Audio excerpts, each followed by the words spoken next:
Hello, everybody. My name is Paul Beckwith, and I was at a lake recently, about an hour's drive south of Ottawa, and I was very surprised by the amount of algae in the lake this year. So I started thinking about the cause. I mean, we know that climate change, general warming is changing the very nature of freshwater lakes. But I was actually thinking, is it the wildfire smoke? Because there's a lot of nutrients in wildfire smoke, and the ash in the smoke can settle down, so-called dry deposition, into lakes, providing lots of nitrogen and phosphorus and other nutrients, and it can stimulate phytoplankton blooms.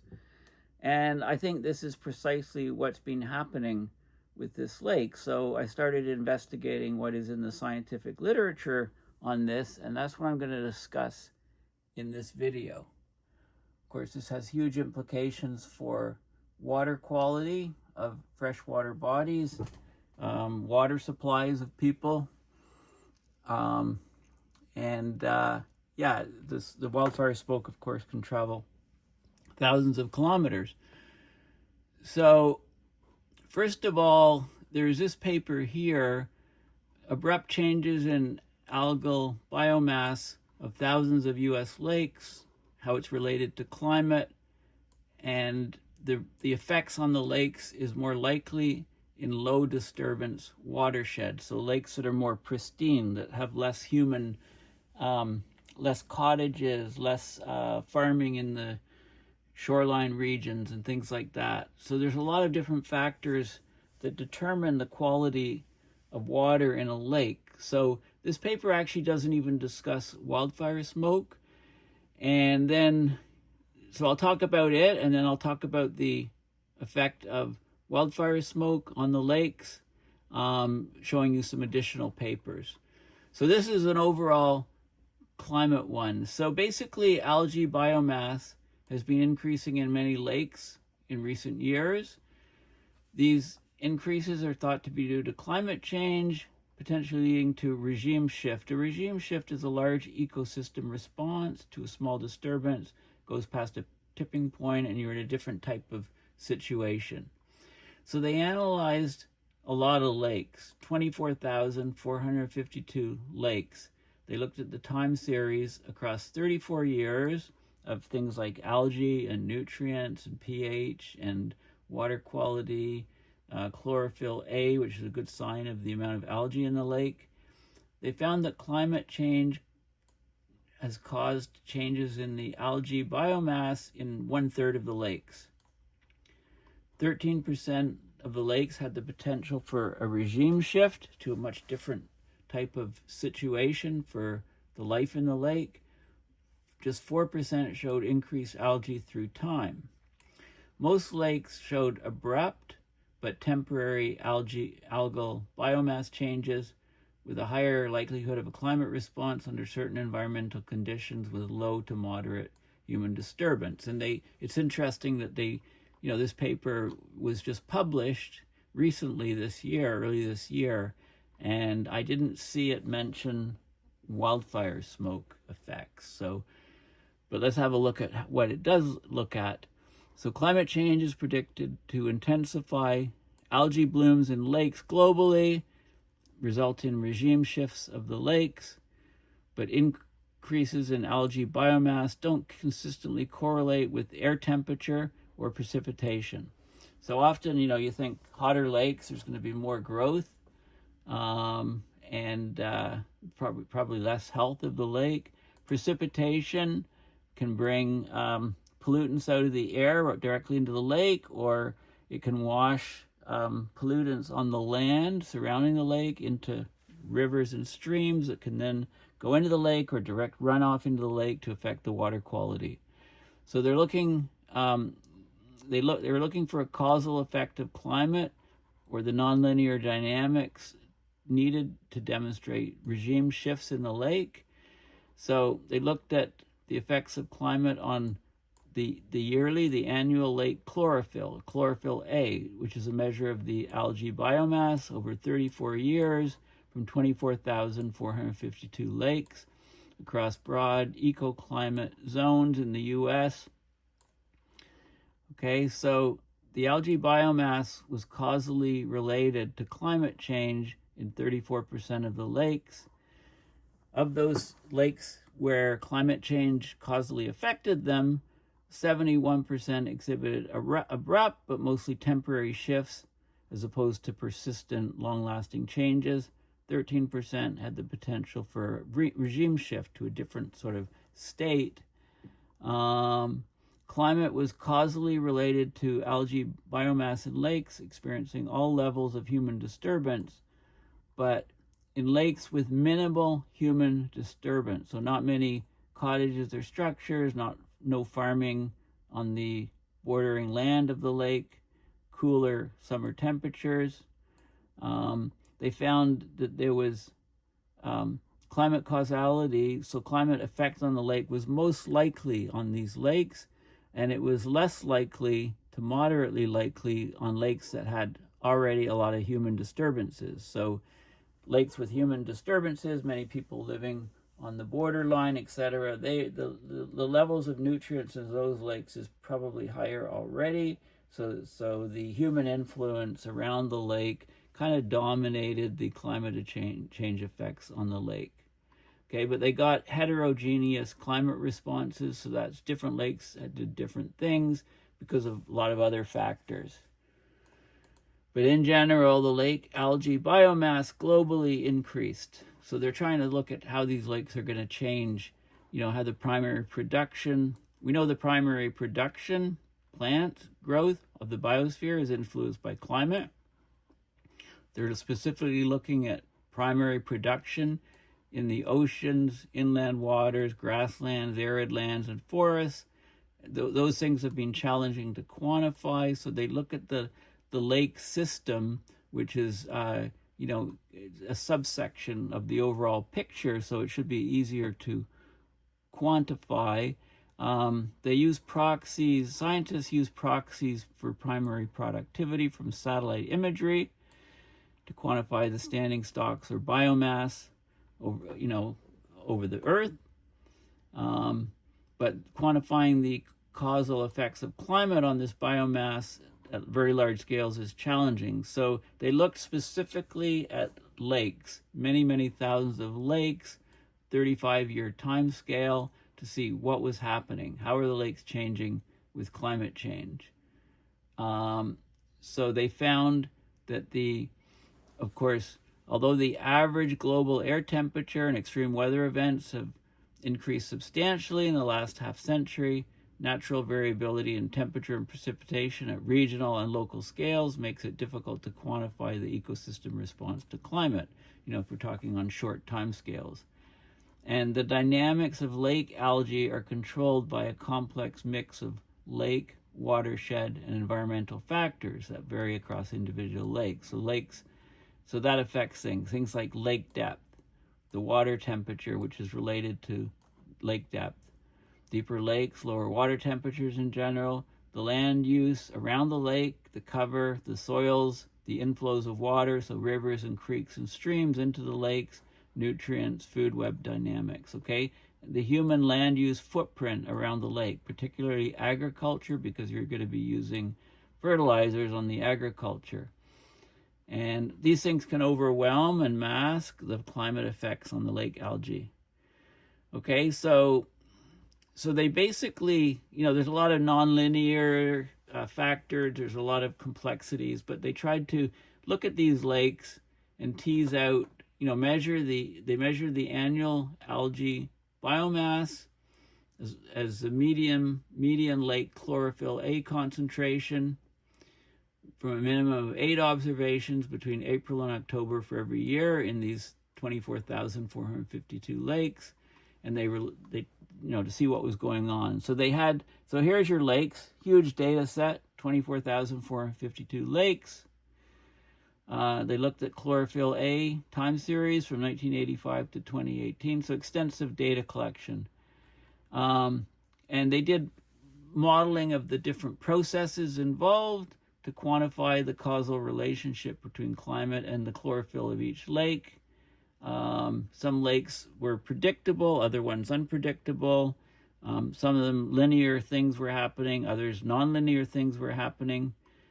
So they looked at the time series for all of these, and they looked for patterns in the time series. So what they tried to put the lakes into clusters, right? It's too many lakes it's too complex, too many lakes. So let's cluster it into lakes that are similar to each other in these various classes. So they got 16 classes of different types of lakes.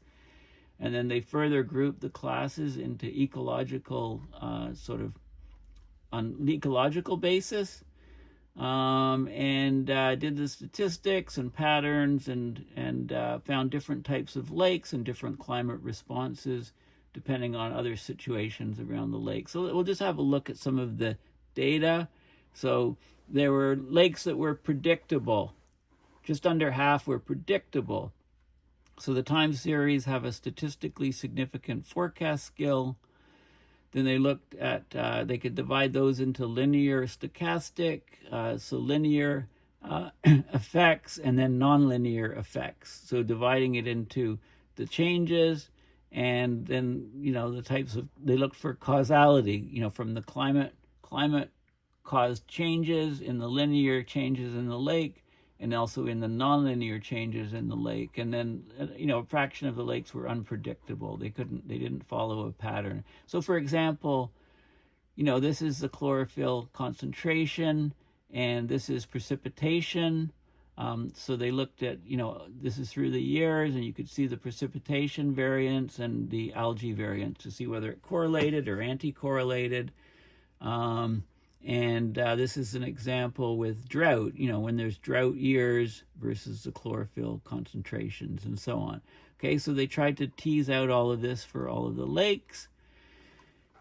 And then they divided the lakes into different, they defined different abrupt changes in the lake. So this is chlorophyll A. This is in these sort of lakes here, these regions here. You got a spike in 1992, an anomaly in chlorophyll, what caused that. Then you had a break point here in 1998 where you get a sharp drop, sharper here, and then you get a rise in 2012. So they tried to look at these sort of changes in lakes across the U.S. And had different categories depending on the pattern. So this is one pattern here. Right, these are the clusters of lakes. So there were 541 lakes that fit this type of pattern, 802 lakes that fit this sort of pattern, and so on. Okay, of all of their lakes. So this category had a lot more lakes where there wasn't there was a change here and here, but not here, and so on. Okay, so they tried to classify all these lakes and percentage of lakes into each of these different classes. Okay, depending on the chlorophyll time series. And then you could do the statistics. So they found, the lakes that had linear changes, that were nonlinear, and that were unpredictable. And they tried to classify them all. And then they looked at different factors, like, so this is the median chlorophyll level in the lakes in micrograms per liter. And this is the percentage of climate causal lakes. So the lakes that did have a climate impact were fit into different categories. Lake elevation had an effect, lake area, latitude of the lake, agriculture around the lake, whether there's forests around the lake or grasslands, type of vegetation, wetlands in the area, because wetlands do a lot of filtering, coarse soils, and then the groundwater recharging of the lake, summer air temperature, and so on. Okay, so they looked at all these different factors. And so they looked at human disturbances around the lake, percentage of watershed agriculture, watershed draining into that lake, the elevation, soils, hydrology, climate change, increases air temperature, changes in precipitation to get these ecological temporal classes. So that reduced the number of categories. And so it's basically a statistical study of lakes, and basically very interesting. So, the results are basically in the abstract. right? The number of lakes that are affected by climate change and the disturbances and so on. Nowhere do they have wildfire smoke. So I investigated wildfire smoke in more detail. So I asked Perplexity, is wildfire smoke fertilizing Canadian lakes, creating early summer algal blooms? Because this is what I experienced personally on this lake just about an hour south of Ottawa. Okay, I was amazed at the algae growth on the lake. So this is the sort of pictures that you can see of different types of algae growth on lakes, some of it being choked. We can talk about big lakes, little lakes, lakes all, and the effects of the, this green filth, right, in lakes. Some lakes being very, very bad, other ones not so bad, this sort of thing. Okay, so, and I found a number of sources. There's 8 good sources here on answering that question. Okay, and I looked at a couple of them in more detail. So let's go and have a look back here at this question. So, wildfire smoke as a fertilizer for Canadian lakes, evidence of nutrient deposition from wildfire smoke. So the answer is yes. Okay. Recent research demonstrates that wildfire smoke carries and deposits significant quantities of nutrients, especially phosphorus and nitrogen, into freshwater systems downwind from fire events. These nutrients are known to be primary drivers of algae blooms, particularly in lakes where phosphorus is often the limiting factor for primary productivity. Okay, so if it's lacking phosphorus, that limits the amount of growth, then you get phosphorus in spades from the wildfire smoke and you can get huge algae growth in the lake. The mechanism and timing of the algae blooms. So wildfire smoke can deliver a pulse of nutrients to lake surfaces through dry atmospheric deposition. So this is just the ash coming down, even in the absence of rain. I mean, if it rains, that can wash the ash out of the sky into the lake and surrounding areas. And from the surrounding areas, more rain can wash it into the creeks and streams, etc., going into the lake. But there's dry deposition directly into the lake. So then you get cyanobacteria or blue-green algae blooms, and they can develop in lakes within 2 to 7 days after exposure to high nutrient wildfire smoke plumes. So basically, if we get a really smoky day over a lake, within 2 to 7 days, you can expect a lot of cyanobacteria algae growth in the lake, as I suspected. The blooms in the lake tend to persist for 1 to 3 weeks. That aligns with the period of elevated nutrient deposition from smoke.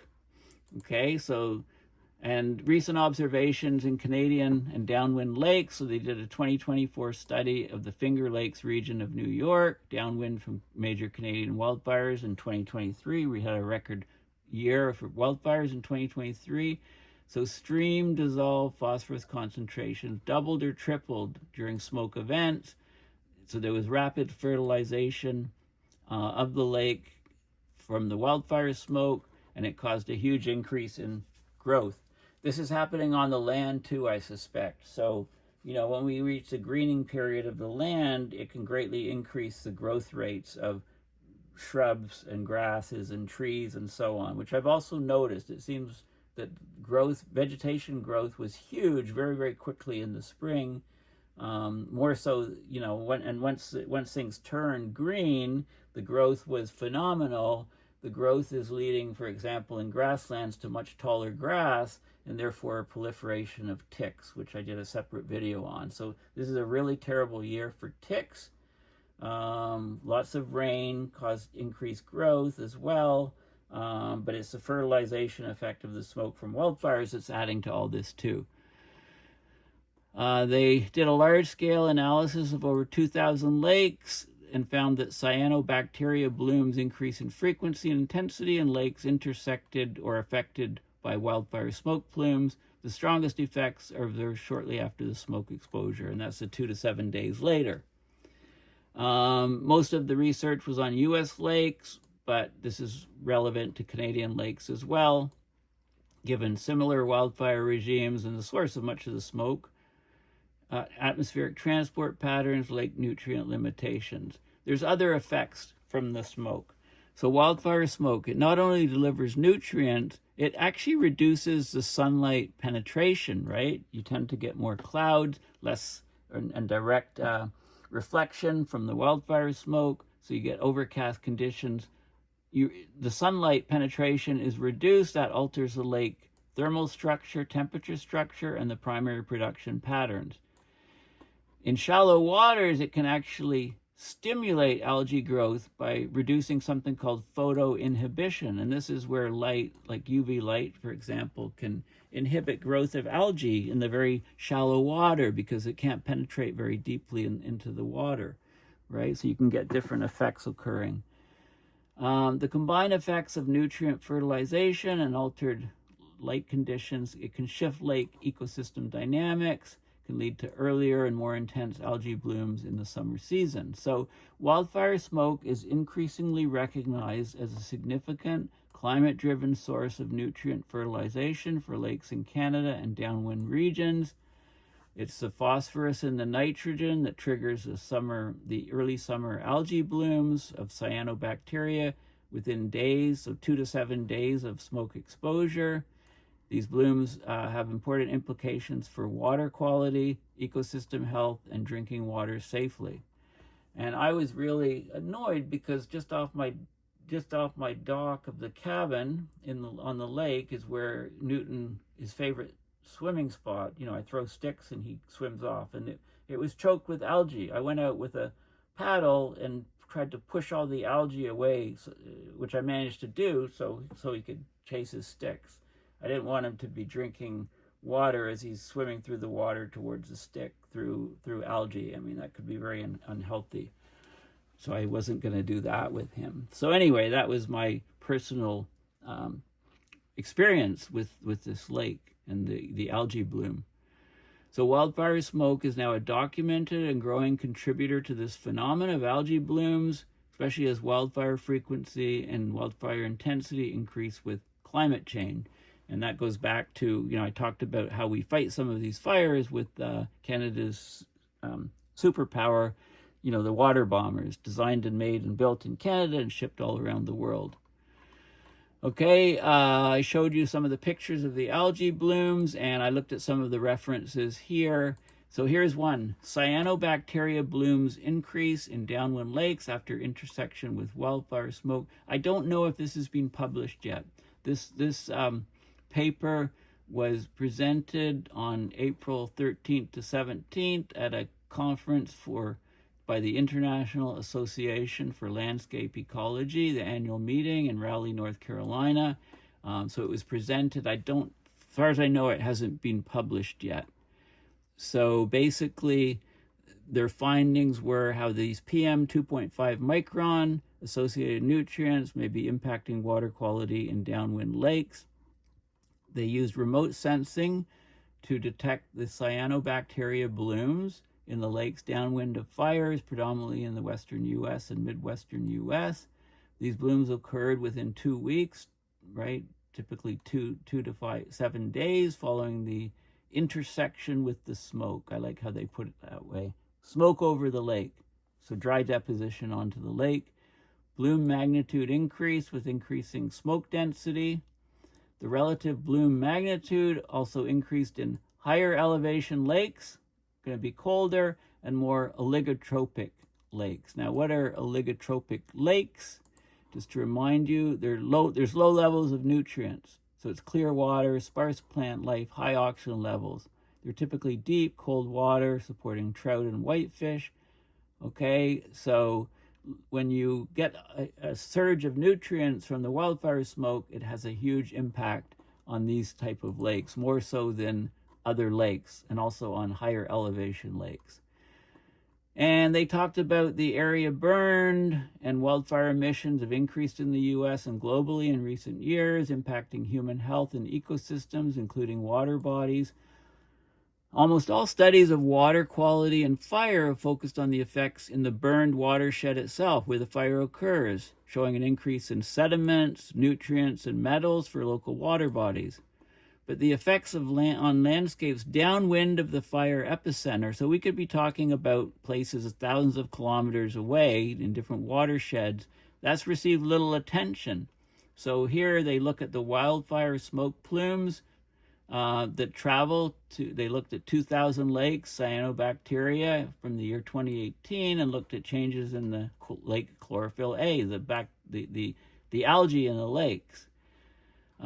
Chlorophyll A values for each lake were fitted to seasonal curves. The residuals were tested. They looked at smoky versus non-smoky periods. During and within 2 weeks after smoke periods, the levels of chlorophyll A were significantly elevated by about 1.5 micrograms per liter compared to values from non-smoke periods where there was actually less algae than the norm. Makes sense. Higher smoke density, higher algae. They looked at the effect of lake elevation, bloom magnitude, at the onset of smoke exposure. They saw relatively higher relative chlorophyll responses to smoke in higher versus lower elevation lakes and for lakes with lower baseline bloom magnitude, so more oligotropic lakes with much less algae to begin with. Higher versus higher baseline bloom magnitudes, eutrophic lakes will have a lot more, the water's murky and more turbid, and there's already lots more chlorophyll in these lakes already. So the relative effect is different. So each lake responds differently. They hypothesized that the increase in chlorophyll from cyanobacteria are caused by nutrients deposited in smoke and ash on lakes with already warm water temperatures. The water is warmer by climate change, of course. Cyanobacteria blooms can be associated with the production of cyanotoxins, and this is what I was worried about. I didn't want Newton swimming through any of this cyanobacteria, chasing his stick. It could make him seriously ill or worse.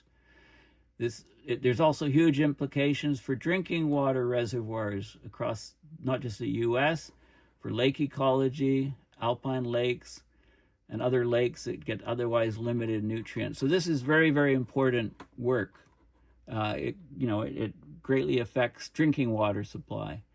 And I looked at 3 different papers. I'm going to put the links in, and I'm not going to discuss them in great detail. Wildfire smoke, how it impacts lake ecosystems. I'll just look at the diagrams in this paper. This was basically published as a result of the record wildfires in Canada and the wildfire affecting lakes in the U.S. Okay, they found that 99.3% of North America was covered by smoke. Okay. At various times. That affects a total of 1.3 million lakes that are 10 hectares or larger in size. An incredible 98.9% of lakes had at least 10 smoke days a year, 89.6% over 30 smoke days per year. Some lakes had over 4 months of cumulative smoke days. So this is affecting, of course, this is affecting the ecosystems. Now, this study is just on lakes, but it's also affecting all the vegetation on land. Just think about it. Okay, smoke. One of the ways, when an area is burned, there's a lot of ash and charred wood. The regrowth is very fast because it's a great fertilizer. Some of the best farming land is on the foothills of volcanoes, extinct volcanoes, because the ash from that is extremely high in nutrients. So tremendously enriched soils for farming. Okay, so they talk about a lot of details here in this paper. It's an excellent paper. They show where the smoke is going. This is the weighted mean number of smoke days. They looked at 3 specific years. Okay, in North America, so 2021, fairly bad fire year. But of course, 2023 blew it away, and this year is very bad as well. This is the number of smoke days, approaching 100 to 150 smoke days in the central region. Okay, so very, much worse year than these 2 years. Okay, and they look, the mean number of smoke days, this is 2020, huge compared to the others, and, the different latitudes where the smoke days are seen, the number of lakes affected. Smoke severity levels, I'm just going to give you an overview so you can look at this in more detail yourself if you want. I thought there was some more images here. Yeah, here we go. So we can get, here's a fire, here's a forest fire burning. You get local watershed runoff, local dense heterogeneous smoke cover, ash deposition directly in this lake. Then the smoke blows, and in the region you get smoke cover and ash deposition, but then the smoke can travel thousands of kilometers, and it affects lakes. It can affect lakes at high altitudes, pristine lakes, lakes where there's very, very low nutrients. So, here it's just showing a smoke plume, and the ash and smoke can have huge effects on the lake. So this is composition, low to high nutrients in lake, the amount of ash. So the higher the ash levels, and it depends on particles, size, density as to how far the smoke goes. So if you're talking about long distance transport, it's more smaller particles. So the ash and smoke have a huge effect on the nutrients in the lake, and they also affect more smoke and ash. There's less UV, there's less photosynthetically active radiation, so that's sunlight that causes plant growth. And there's all of these different feedback effects depending on lake size too. The larger the lake, they can handle a little bit more. Smaller lakes affected much larger. Lakes with low nutrients affected much more. Lakes with less anthropogenic people around the lake affected. So more pristine lakes, bigger effect. Okay, so that's an excellent image. Okay, so that's one paper, very crucial paper on what I'm talking about. This is another paper specifically on the rapid response of stream dissolved phosphorus concentrations to wildfire smoke.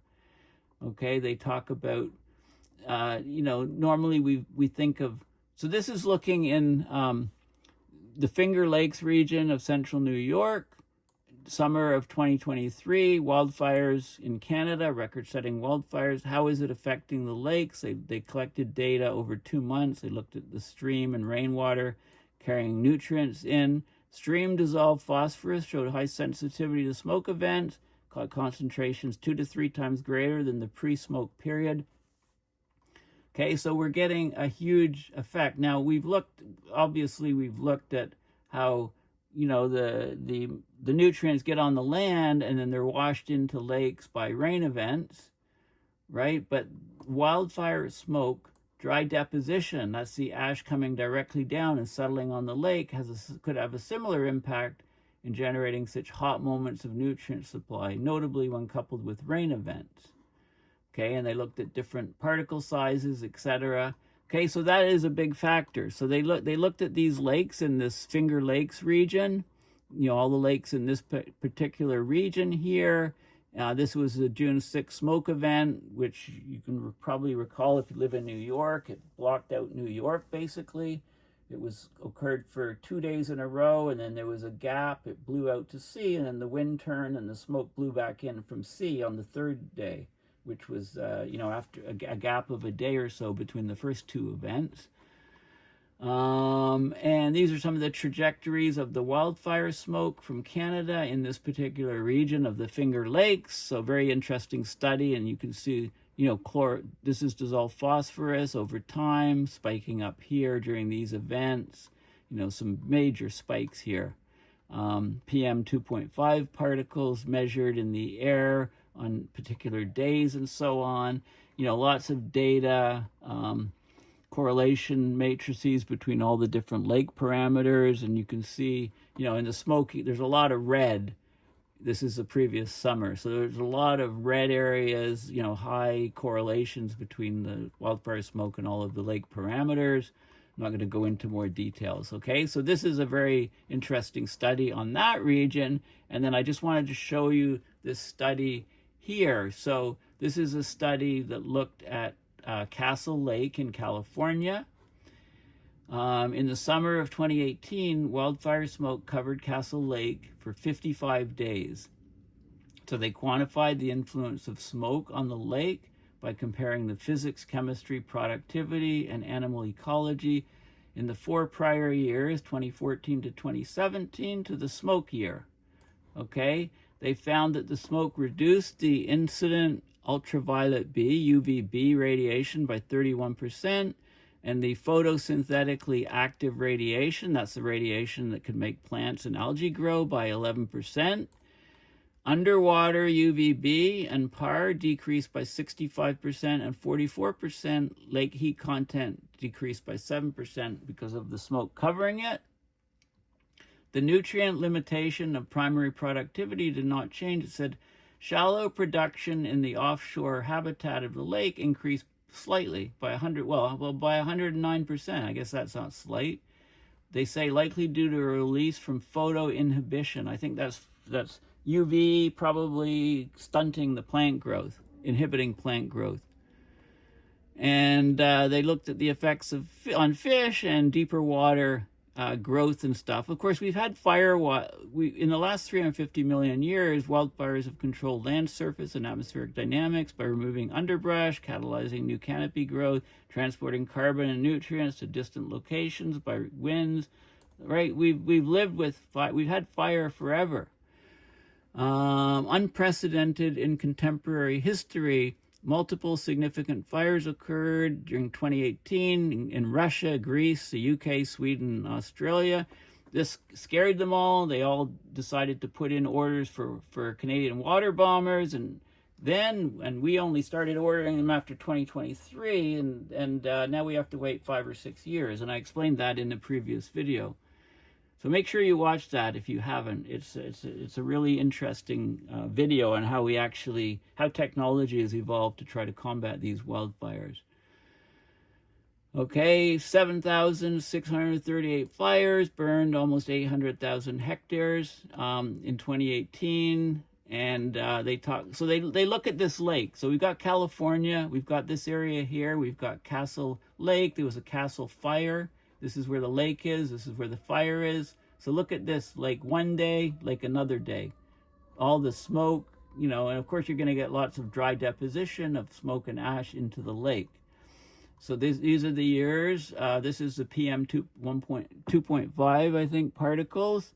These are the particles that are dangerous, most dangerous because they lodge deeply in the lung. 2014 to 2017, low levels, and a spike upwards in 2018.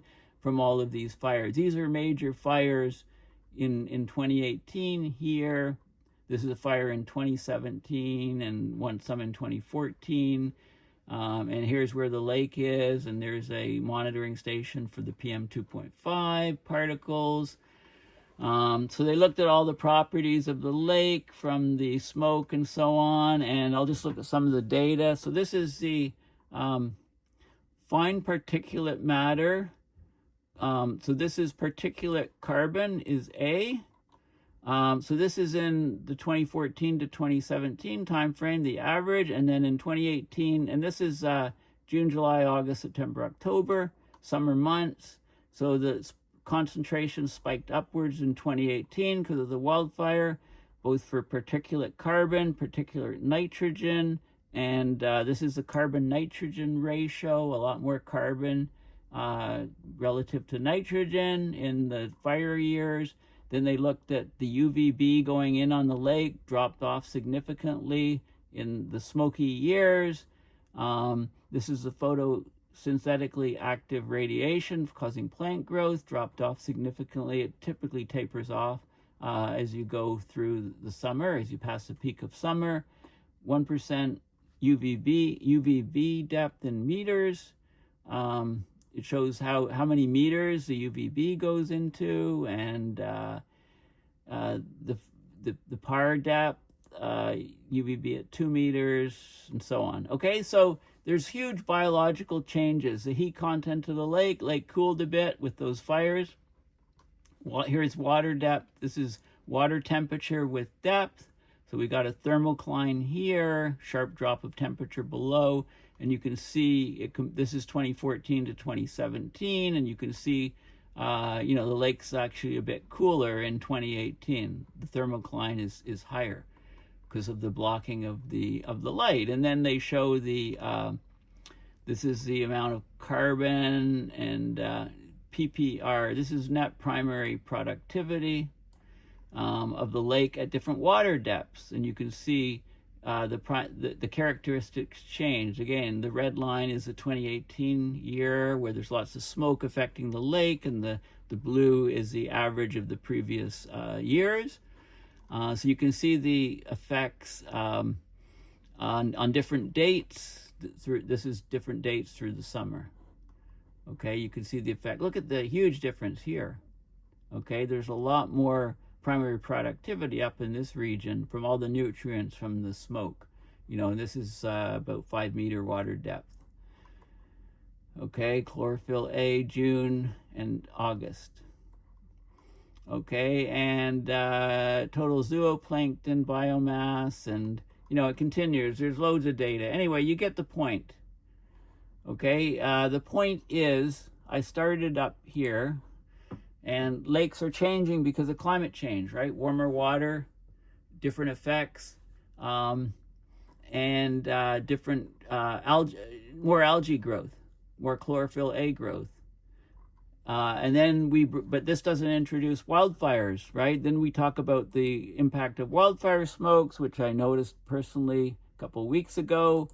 And then it comes to these sort of papers that have been published recently, but this is not a well-known effect. Most people aren't aware of this happening, okay? But there's very strong research that's showing that of course, the wildfire smoke is having a huge impact on vegetation growth in regions where the smoke reaches, and that's thousands of kilometers away from this where the actual fires are occurring. So this is very important research on how our biosphere is responding to wildfire smoke, and specifically how lakes are getting a lot more algae early on in the year, but it can be a short temporary effect. And it's almost instantaneous. After the smoke passes a region, within 2 to 7 days, algae blooms, and then, you know, they can taper off after a few more weeks.